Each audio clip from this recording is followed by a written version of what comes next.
What is up, everybody? It's Zei here from the Zei YouTube channel. You know, it isn't really a Zei video without me fast fetching in the beginning of the videos. As you can see, already fast fetched. So in this video, I'm actually going to be reviewing CachyOS again. Well, it's because one, I'm out of ideas. Oh, and thank you guys so much for 7.84k subscribers. So about 2 months ago, I made a CachyOS video and I told you guys that CachyOS is overrated. That was my opinion 2 months ago. Keep in mind, I was a closed-minded, egotistical Arch Linux user, and I thought nothing else was better than Arch Linux. That was me 2 months ago. Things have changed, because I no longer use only Arch on my systems. I actually use Fedora with KDE Plasma on my work laptop.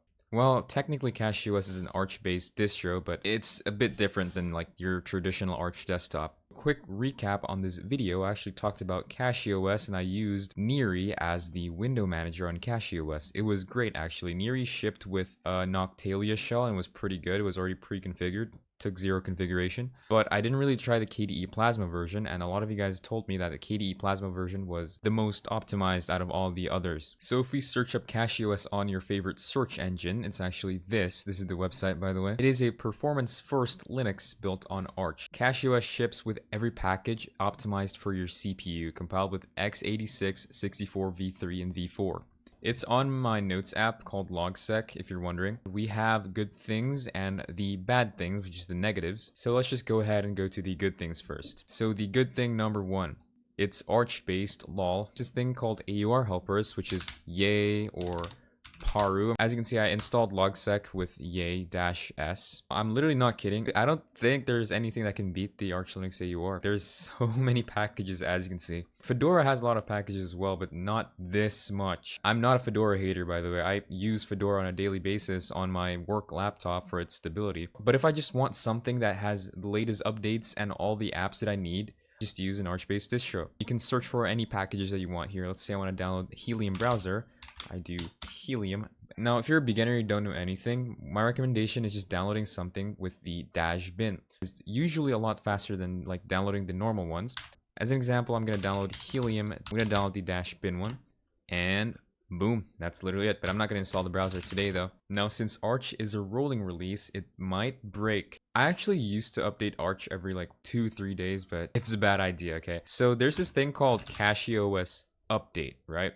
It actually shows up like right here on the bottom when you boot up your system. When it shows up red, but you just updated a day ago, I don't recommend clicking on CachyOS update. Just wait for like 6 to 8 days, then update. Or you can do it from the terminal with sudo pacman-syu or yay-syu. I really like updating with the -syu though, because it updates even my AUR packages. Because it's Arch-based, it has a lot of packages, you can use the AUR. Let's move on to the good thing number 2. Gaming compatibility is unbeatable here, because CachyOS has this thing called Proton CachyOS, if you don't know that. Let me just open Steam real quick. There's this thing called force the use of specific Steam Play compatibility tool. Cachy has their own Proton-CachyOS. In my experience in my system, this actually gives the most FPS and the most stability. An example on Counter-Strike, I average about, I'll show you guys the graphs on the screen with Nobara, CachyOS, and Windows. I actually installed Nobara before installing CachyOS. It was great, but I actually just prefer CachyOS because of the Arch-based. But in all honesty though, I don't really notice a difference between Cachy and Nobara. They're both great distros, just comes down to your opinion and which one you like using. At the end of the day, Linux equals freedom, so you shouldn't listen to some random MF yapping on some forum saying that, oh, Arch is superior, oh, Gentoo is superior. There's no such thing as a quote-unquote superior distro. But other than Counter-Strike, I actually play this game called Resident Evil 3 Remake. It was really cheap on Steam, so I bought it. And here's the FPS graph between Cachy, Nobara, and Windows. Windows FPS is actually like not that big of a difference, but the stutters on Windows is crazy. Good FPS compared to Windows on most games. So in my last video when I was on Windows, I was stuttering like crazy, but now I'm running around and moving my camera, as you can see. Let me show you guys the FPS. The thing is, when I open the F3 menu, my FPS decreases. So, boom, 400 FPS, see? I'm gonna open it again, boom. I don't know if the recording is affected by it, but I'm getting a bit of stutter, like micro stutter. So the FPS is actually pretty good. We're getting 300-ish FPS once it settles, but the thing is, you know, whenever I run, there's micro stutters every few seconds. I think a solution to this is limiting the FPS. So let's just go ahead and limit this to 170. Oh yeah, I'm not actually stuttering. That's good. Oh crap. Okay. Oh, what? The stutter's actually gone worse. Anyways, let's move on to good thing number 3. I think it's number 3, right? So, low RAM and CPU usage. If I talk about this in my videos, there's gonna be like at least one MF that's gonna be like, oh dude, low RAM and CPU usage doesn't matter. It's so... Shut the fuck up, bro. When I was on Windows, there's this service called Anti-Malware Service Executable. I'm not sure why this is spiking like that. It literally spikes up to 20%, sometimes 30-40% when I'm gaming. I was running a debloated version of Windows, but then like I shut down my computer once, my system literally freaking updated and that thing appeared again.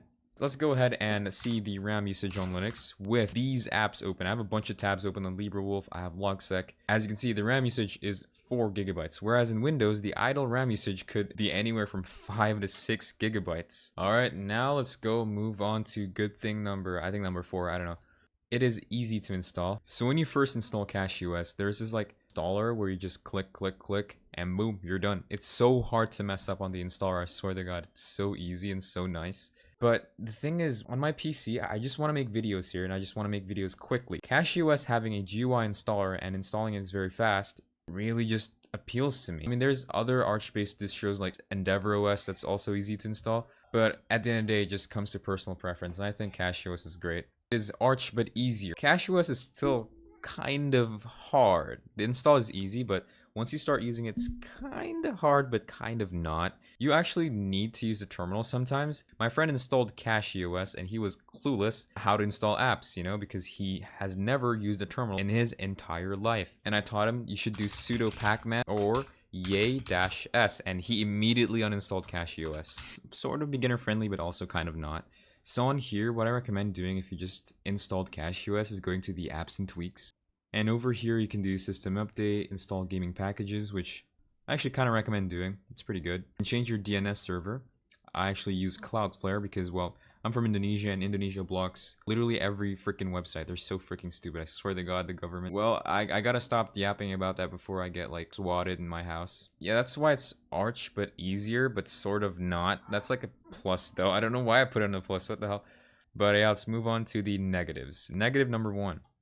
A lot of people don't know how to use it properly. I think it's connected to Arch, but easier, but also kinda not. That a lot of people who install CachyOS are probably beginners. Like 80 to 90% of people who install CachyOS are probably clueless about Linux or just started on Linux. They are absolutely clueless on the terminal. So if you are on that stage, I actually made like a how to become the ultimate Linux user video, either Linux Mint or Zorin OS. These are the two that I just recommend for you guys if you guys don't know how to use a terminal and you're just learning how to use Linux. Don't go straight to Fedora or CachyOS because it does require some configuration. Like if you're a beginner, when I was here, I was literally such a beginner, I was clueless. I failed at the most basic tasks. Drop your freaking ego.